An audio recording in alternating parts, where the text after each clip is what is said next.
Suivez désormais sur la radio de l'Évangile les cours bibliques par correspondance, une émission de Média Service Diffusion MSD tous les mardis de 9h30 à 10h.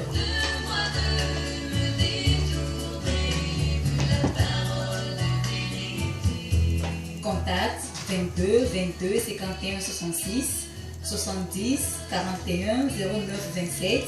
99 48 35 45. Email msdlomé2008@gmail.com. BP 60 254 de Lomé, Togo.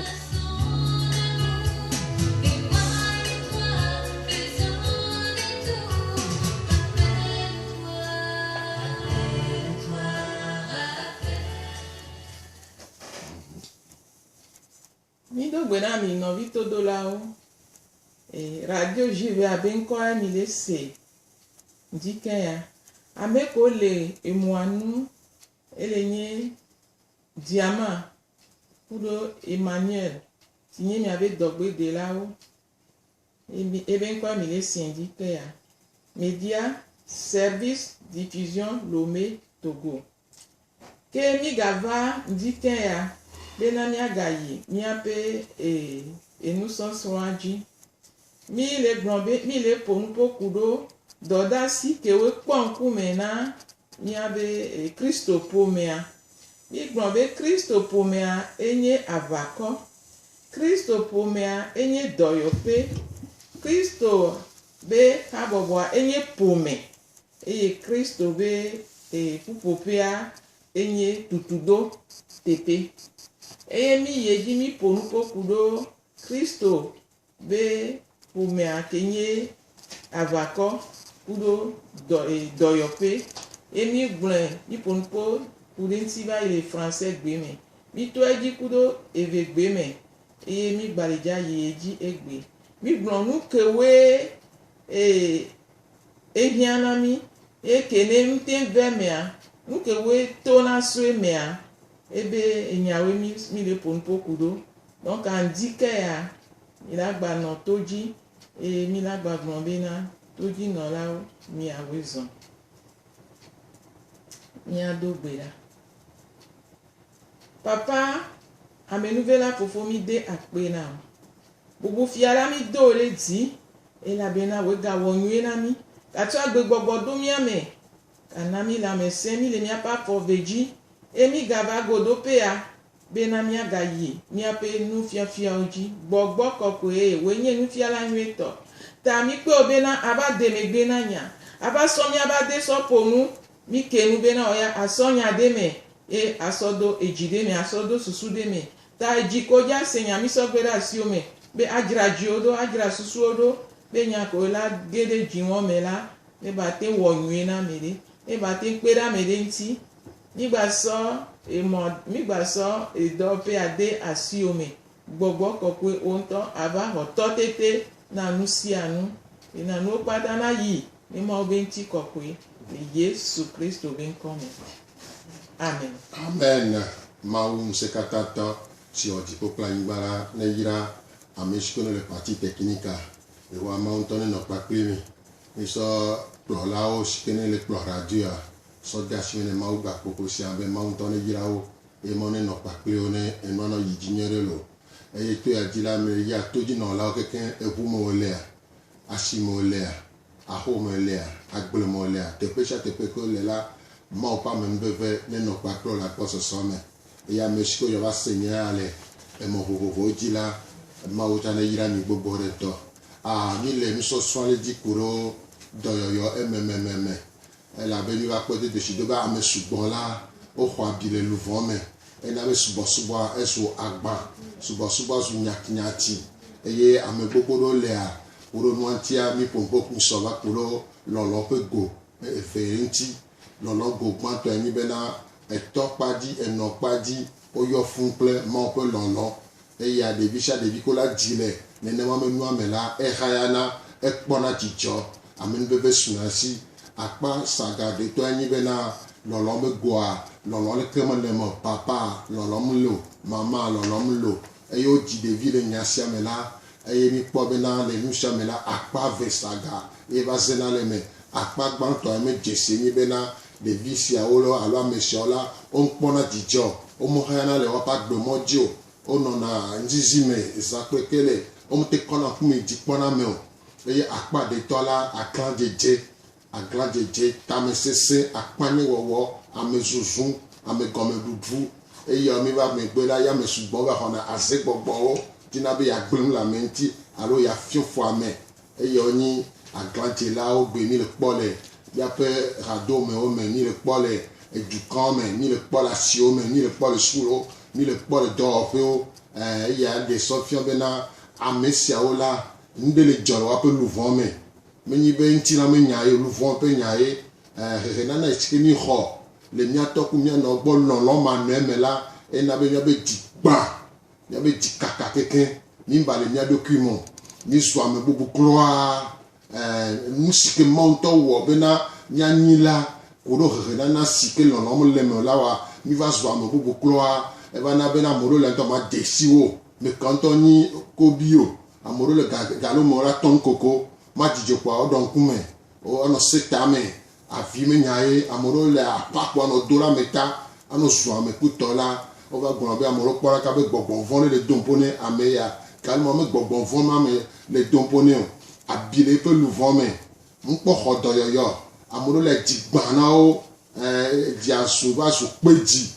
ale gbegbe bena abia va zu kpe le woaƒe edzi ŋuti ena be ne Mawu nya si ko le se so nka wotia ƒe ƒea me gɔmedzedze kaka va wu nutsa la ŋute le yi o kpoa ena bena gbea le hama mea lɔlɔviwo si ke Yesu gblɔ nea ezu akpasese ne nya ye mi te le lɔn mía nɔnɔewo lɔlɔ sia galimoa lɔlɔ sia enyi lɔlɔ si ke ne ɖuɖu le me nuɖuɖu le me ye nusugbɔ le me la akpɔ lɔlɔ sia la ema kpasa ga ye menyi lɔlɔ ŋutɔ lɔlɔ ŋutɔ kpoa emi le nua ƒoƒoe ma fifi egbe la míaƒo ŋpo ku ɖewo mi kpɔna dzidzidzi le Biblia me bena ame si ko wotsã le Biblia me la ame nyewo nyi nyawoe ame nyewo nyi Mawu tsã wo vɔa woatsɔ wohiã dɔyɔyɔ gbogbo ɖe ŋutɔ ame sugbɔ le Biblia me ne mi tɔ edzi fia kpoa mi la kpɔ dodosi do bena wonyi Mawu ƒe ame Mawu si ami na wo Mawu na ŋusẽ vɔa woaƒe sese le lãme woaƒe luvɔ la exɔ abi woaƒe luvɔ la mele bɔtɔe ɖo ame gbãtɔ míakpɔ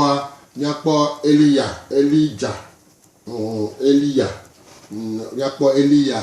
yeƒe abi si ke ne le yeƒe luvɔ me la enyi be egbɔdzɔna kaba ne nua be awui gɛ kpoa egbɔdzɔna míaxlẽ eƒe nya le enua me mi kpɔ bena eɖu dzi sugbɔ ele Akabu kple srɔ̃a Jezabel ƒe hunɔwo la eɖu wa dzi gble domenɔ keke vɔa eva va ga le me bena nyɔnua kpe dani ɖo la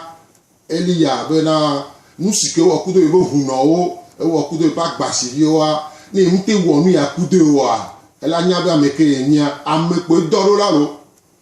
nyɔnua ŋutɔ kpɔ vɔ ame kpe dɔ ɖo la eye Eliya be ne nenema nunua Eliya sɔfɔ eda fɔ dume míakpɔ le Biblia me bena míakpɔ efiawo ƒe agbalẽ gbãtɔ etama asi ɖeke kpikpi gbãsɔ yi le enelia dzi efiawo ƒe agbalẽ gbãtɔ etawoe asi ɖeke kpikpi gbãsɔ yi le enelia dzi xexlẽ gbɔ bena Ahab va to nu siwo katã Eliya wɔ kple ale si wotsɔ yi wu nyagblɔlilawo katã la na Isabel tete Isabel dɔ ame ɖɔɖɔ le Eliya be woagagblɔ nɛ bena Mawu wo agafiɔ ɖe dzi nenyi me wɔ la wogblɔ nɛ tso wole esiawo me be wo dometɔ ɖeka ƒe agbe ene fi tete wovɔ̃ eye wotsɔ dze mɔ yi ɖe Biesheba si nyi Yuda tɔ la le eƒe agbe la ta eye wogblẽ eƒe ɖekakpui ɖe afi ma eye wozɔ mɔ ŋkeke ɖeka ƒe azɔli yi gbedzi heva bɔbɔnɔ donc balé atia d'été eye wo di ku be ni eku ne ye eye wo di ku be ni eku gbon be na esogbon azon Yehowa konye louvon e la be na nyemenya enu fofo nyewo o e va veme e nyonu sia pe do anerora ento mo vo e pe danerora be na musike wo kude me hu no o pe pa gba si bi il a wo kude il a oui la ba weekend e si ke Elia oyone be na esodede e wona kunu pe tesio voici non nous si pe danero le be na musike wo kude me hu no la il a wo pa pe la amenye da for dume amenye de bla kaba ve jo gbe agba si ya dare beti atire gombe na na ekubo ho enyowu elabe yeminyowu yo fofo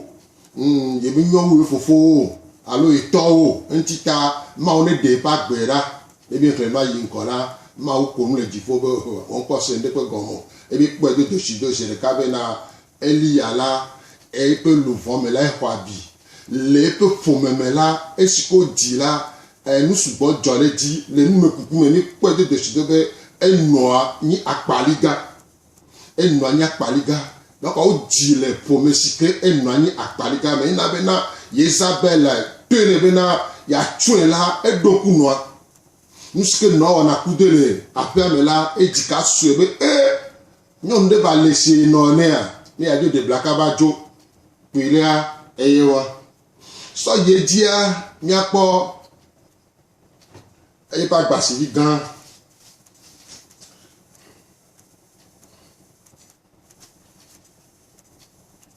d'accord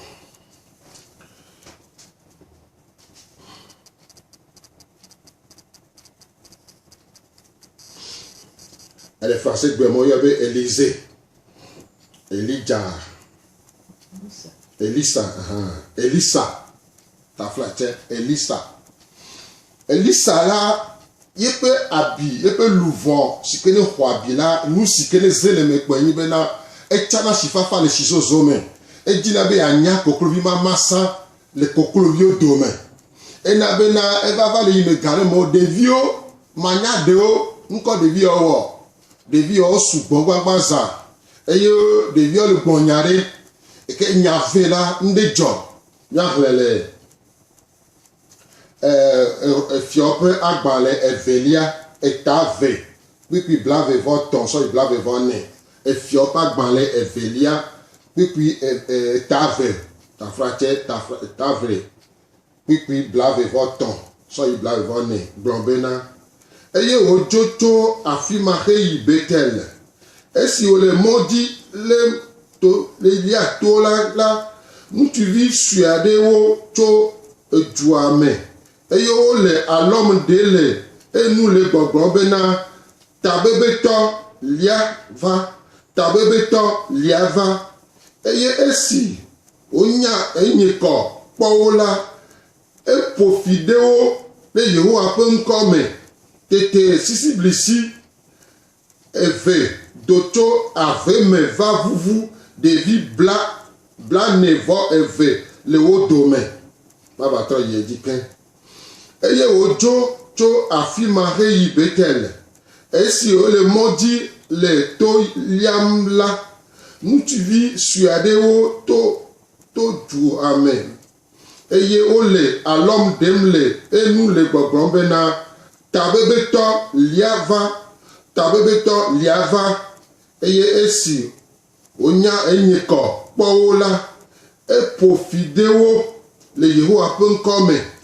tete sisi blisi eve doto aveme va vuvu devi blane vo eve le wodome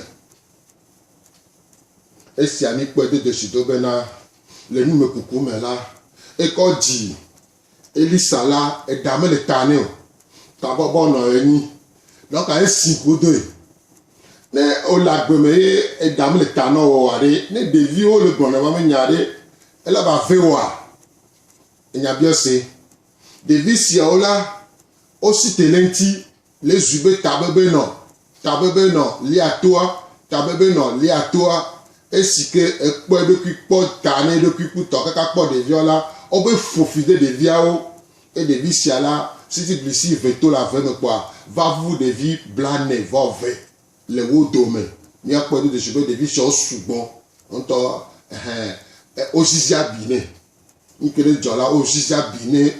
elisa gbogbo rento e ka adomesike vea ewa amesia mesike dina bena ya nya kokrovi mama sale kokrovi dome ya tansi fafa le chiso zome la nous sio renevana bena ne amole pompo le fideo la e trona pona do le bon e me nyama fi ko le bon me nyale kwa e o va me pore nu po va yo pe nko le nyame ye se pleto la bon gba nyame sikono de nyato alo nyame sikono te presia la mi ja fokume nene mama me ole gbe opona gbe to me mbo ano sanku pe me ke ja gbe be nyama na me gbe me nya kwa ne bi di kwa ahwa jole nya keke nya di so yi dia elisa pe e pe abia e wa nya yi di nya po David e fia mautien mausiamine ni fia wa eva veme bena le pas bon quelqu'un mais là me tout do le apome et là-haut et nina les peme me tisi noir bon noir et quand dit là le ko dit loi et ni bebe se sepe nya ne voilà aller si que maou don connaît be David e ben ko ni be maou le le bebe na aller bebe le prend la tela et peut abisi que ne le peut le vendre mais il va dédé goa kwa meson so me aso wu e David mo khore nana le apemo me dunanu la apemo bon do droit allo mo popom le sibela na homo e na bena o so la o ne bena ne ba no klo e dizia mi pona nde tina ti bena amesi ke me kho apo pe nana ola ezu afoku le doame ezu afoku le school et soit fort cool à domeme et soit fort cool les joie kata et des options de David que ni efio hein nyon le si voix et baba ho ameson et va vers me bena les pe mu ono me la mte gbena nyane et de eviao ale sike ntomo ho tutudo ale sike tomo ho renana ola et na be devi que dikeke la mu nyal ko gbena nyana o mu nyal ke o sola nyabena le vignes mba woya la eva de sofion bena nous sikene ba jola nya hlepe nyale biblame nya pole e fio pa gban le gbanto e ta gban pupu amade e fio pa gban le e ta gban gbanto e ta gban pupu amade gban bena le pe agben kekeo me la fofo me ren enyade enu bombena nkanti newo nusi akple esia ha o ejede kade ha nto eya ojide asalam yome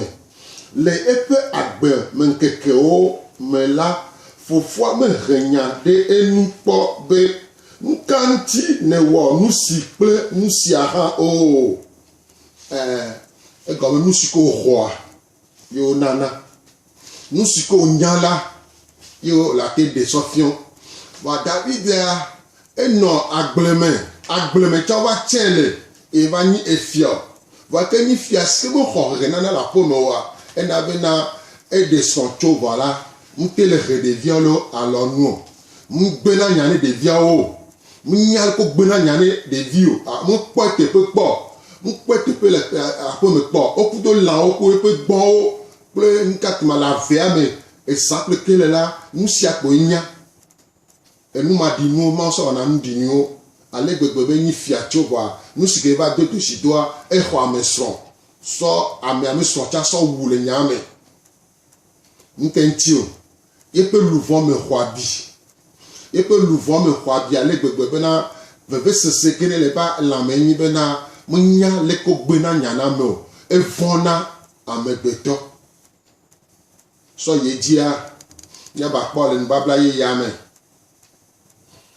ile enyame la si sese ɖe nyakpɔ le nubabla ye ya me ame ame eve ɖewo nyi venavi Yesu tsawo tsã woyɔ be Yakobo kple Yohanes wonyi venavi woanɔ ehewo yewo si donc woanɔa nu si ke ne le nyi abi le woanɔ ame ke ŋgɔsɔ hewoa nyi dada depuis tɔdzidzi dada kple depuis tɔdzidzi enyi abi le eƒe luvɔ me dada kple depuis tɔdzidzi ena bena eva Yesu gbɔ bena emevi ve la Amerika la nɔ miɔ dzi Amerika nɔ ɖusi dzi Yesu ɖo ŋuti ne bena ela te nu yɔ ekplu si ke eya nɔa kɔasɔ yedze vava me bena le nukukua me la mikpɔ de desi do bena wova le he nya be meke la nya megã le nkatuma le nusrɔ̃viwo dome yewo nyi ya nya megã kaka woto ne Yesu be ne demɔ ne ya de gbe le dziƒo ne ezo ne ge ɖe dukɔa dzi